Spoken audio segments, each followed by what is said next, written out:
Hello everyone and welcome back to the channel. Today I'm diving into the current state of Russia's military in its ongoing war with Ukraine, 2 years into what was expected by many to be a swift and decisive conflict.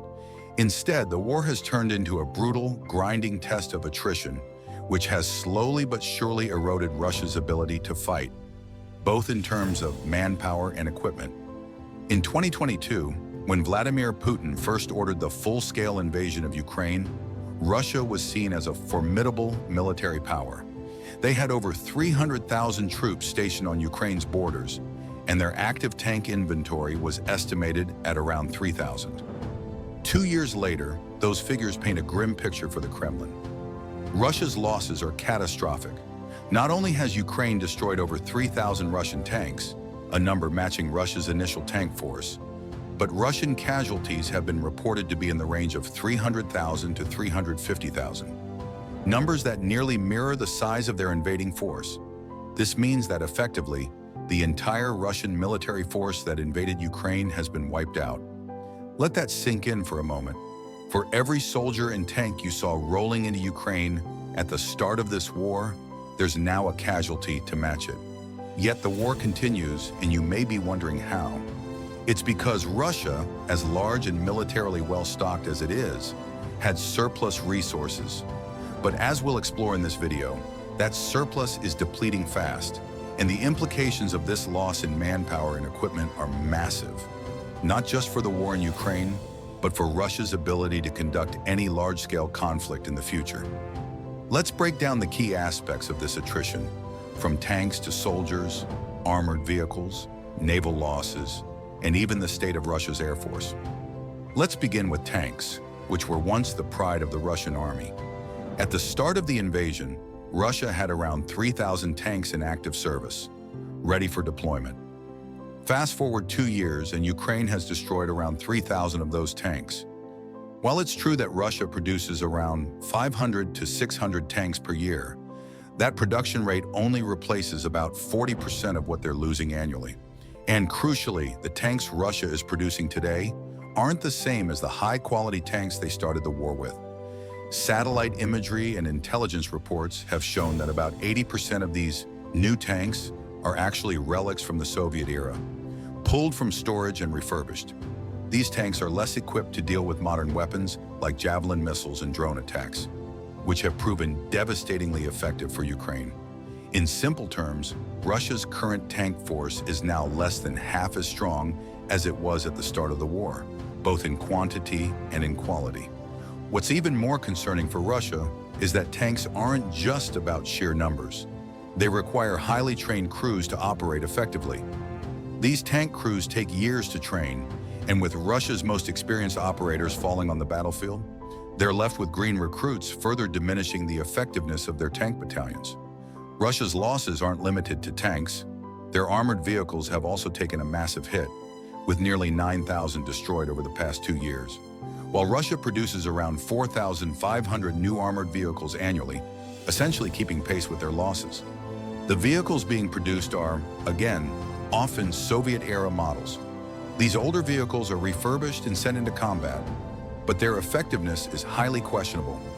Many of these armored vehicles are so outdated that they are vulnerable to even small arms fire, offering a false sense of security to the soldiers inside.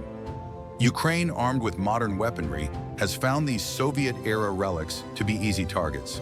And this problem will only get worse as Russia's stockpiles of Soviet vehicles run out, which intelligence reports suggest could happen by 2025. By 2026, Russia may be down to vehicles that require extensive refurbishment before they can even be sent to the front lines. To plug these gaps, Russia has turned to what can only be described as desperate measures. They've started using unarmored personnel carriers, essentially off-road golf carts, and vehicles designed in the 1960s, like the Loaf, a cheap, unreliable vehicle that offers zero protection to the soldiers inside. These vehicles are vulnerable to even the most basic Ukrainian attacks, and their use reflects the dire state of Russia's armored transport capabilities. It's a logistical and tactical nightmare for Russian forces, who are being sent to the front lines in vehicles that offer little more than a psychological sense of protection. Now let's talk about what might be the most critical factor in Russia's war effort: its soldiers.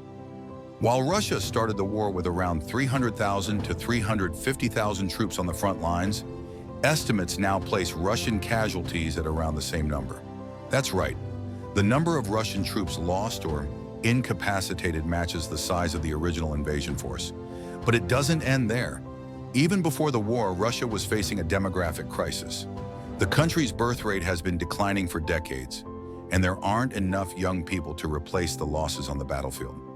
Since the war began, roughly 500,000 young men have either been killed, wounded, or fled the country to avoid mobilization. That's 15% of Russia's already dwindling young male population gone in just 2 years.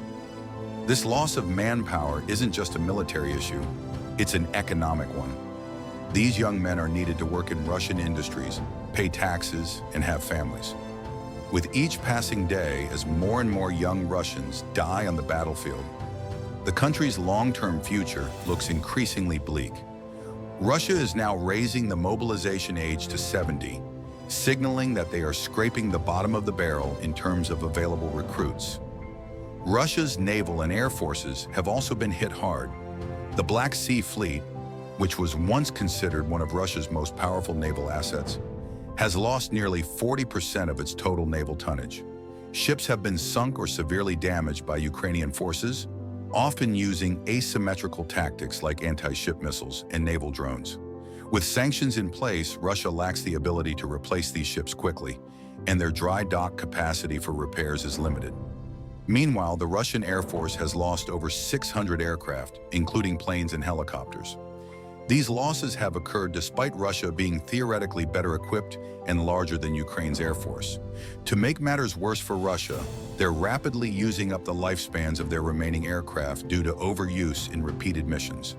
Planes are being retired faster than they can be replaced, and those that are being replaced are often piloted by inexperienced recruits, leading to more losses.